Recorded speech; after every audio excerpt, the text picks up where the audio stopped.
ప్రజలను రెచ్చగొట్టి గత ప్రభుత్వం పైన అభాండాలు వేసి ప్రజల దృష్టి మరల్చి ఎన్నిక కావడానికి మీ చతురతను, మీ తెలివితేటను, మీ నక్కజిత్తుల వ్యవహారాలను వాడుకొని ఉండొచ్చు. కానీ ఈరోజు ముఖ్యమంత్రి హోదాలో మీరు ఎక్కడ ముఖ్యమంత్రి ఈరోజు ఏ మాట మాట్లాడినా దానికి అథెంటికేషన్ ఉండాల్సినటువంటి అవసరం ఉంటుంది. మీరు మాట్లాడే ప్రతి మాటను ప్రజలు క్షుణ్ణంగా గమనిస్తూ ఉంటారు. నిజంగా ఒకవేళ మంచి అనర్గళంగా మాట్లాడగలను అని కనుక మీరు ప్రూవ్ చేసుకోవాలనుకుంటే ఇక సమయం దగ్గరలోనే ఉంది. మీ ముఖ్యమంత్రి పదవి నుండి తప్పుకున్న తర్వాత, దిగిపోయిన తర్వాత మళ్ళీ మీ నిజస్వరూపం ఎట్లుందో అట్లా మాట్లాడుకోండి, పర్వాలేదు. కానీ ఈరోజు రాష్ట్రానికి ముఖ్యమంత్రిగా మీరు వ్యవహరిస్తూ ఉన్నారు కాబట్టి చూసి చదవడంలో నష్టం లేదు.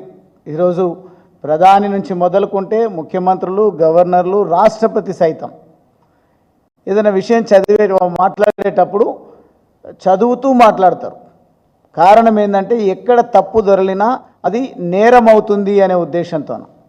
కానీ ఈరోజు నోటికొచ్చినట్టుగా మాట్లాడుతూ రేపే రైతు భరోసా శబ్దం మార్చిండు. టింగ్ టింగ్ అని మనం గతంలో ప్రజలు మాట్లాడిన భాషను ఏదో ఇంకో ఆయన పద్ధతిలో మాట్లాడుతూ సౌండ్ను మార్చిండే తప్ప ఎక్కడ కూడా రైతుల ఖాతాలలో డబ్బులు పడలేదని ఇప్పటికి కూడా పడిగాపులు కాస్తూ రచ్చబండాల దగ్గర ఫోన్లు పట్టుకొని చూస్తున్నటువంటి దృశ్యాలను మనం గమనిస్తూ ఉన్నాం. మళ్ళీ మార్చి 15 అంటారు, మార్చి 31 అంటారు, రకరకాల తేదీలను మారుస్తూ అధికారంలోకి రావడం కోసం డిసెంబర్ 9ని డెడ్లైన్గా పెట్టి ఆ రోజే అన్నీ ఇచ్చినటువంటి హామీలన్నీ కూడా నెరవేరుస్తామన్నారు. తర్వాత 100 రోజులు అన్నారు. దాని తర్వాత ఉగాది, దసరా, 15 ఆగస్టు, 26 జనవరి ఇట్లా మాట్లాడుకుంటూ పోతూ ఉన్నారు. ప్రజలు చీత్కరించుకుంటూ ఉన్నారు. ఒక బాధ్యత కలిగినటువంటి ముఖ్యమంత్రి ఎక్కడ లెక్క పత్రం లేకుండా మాట్లాడడం ఎంతవరకు సబబు అని ప్రశ్నిస్తూ ఉన్నారు, ఆలోచన చేస్తూ ఉన్నారు. కానీ ఈరోజు ముఖ్యమంత్రి విధానం ఎట్లుందో క్షేత్రస్థాయిలో ఉన్నటువంటి మీ ఎమ్మెల్యేలు, మీ మంత్రులు కూడా అదే పంతా అవలంబిస్తూ ప్రజల మధ్యలో ఆభాసపాలు అవుతూ ఉన్నారు. అందుకే మొన్న జరిగినటువంటి గ్రామ సభలు గందరగోళానికి గురైనాయి. ప్రజాదరణ కోల్పోయి ప్రజలు రాకుండా నిర్బంధంలో మీ గ్రామ సభలు నిర్వహించుకున్నారు. ప్రశ్నించే వాళ్ళపైన దాడులు చేస్తూ ఉన్నారు. మీరు వెళ్ళినటువంటి ఈ పైలట్ గ్రామాలని అంటున్నారు. అక్కడనన్నా కనీసం ప్రజలను పిలిపించుకొని వాళ్ళతో చర్చించి ఇప్పుడు మీ దగ్గర చేస్తున్నాం, రాష్ట్ర వ్యాప్తంగా చేస్తామని చెప్తే పర్వాలేదు. కానీ ఏ గ్రామంలో, ఏ మండలంలోనైతే మీ గ్రామ సభలు నిర్వహించి ప్రజలను నిర్బంధించి దాంట్లో బీఆర్ఎస్ పార్టీని బద్నాం చేసేటువంటి కుట్ర చేస్తూ ఉన్నారు. ప్రత్యేకించి బీఆర్ఎస్ పార్టీ నాయకులను, కార్యకర్తలను అరెస్టులు చేసి గృహ నిర్బంధం చేసి మీ సభలు నిర్వహించుకుంటా ఉన్నారు. ఎట్లయినా అడగాలి, మాట్లాడాలి అని చెప్పి వచ్చినటువంటి గతంలో ప్రజాప్రతినిధులుగా ఉన్నటువంటి కొంతమంది, మన ఉదాహరణ అచ్చంపేట నియోజకవర్గం మన్ననూరు గ్రామంలో శ్రీరామ్ అని ఒక బంజారా తమ్ముడు సర్పంచ్గా 5 సంవత్సరాలు సేవలు అందిస్తే అక్కడ ఉన్నటువంటి మీ ఎమ్మెల్యే వాడిని తీసుకుపోయి జైల్లో పెట్టండి అని పోలీసులకు బాహాటంగా మైక్లోనే ఆదేశాలు ఇస్తూ ఉన్నారు, రెచ్చగొడతా ఉన్నారు, ప్రశ్నించేటువంటి గొంతులను నొక్కేటువంటి ప్రయత్నం చేస్తూ ఉన్నారు.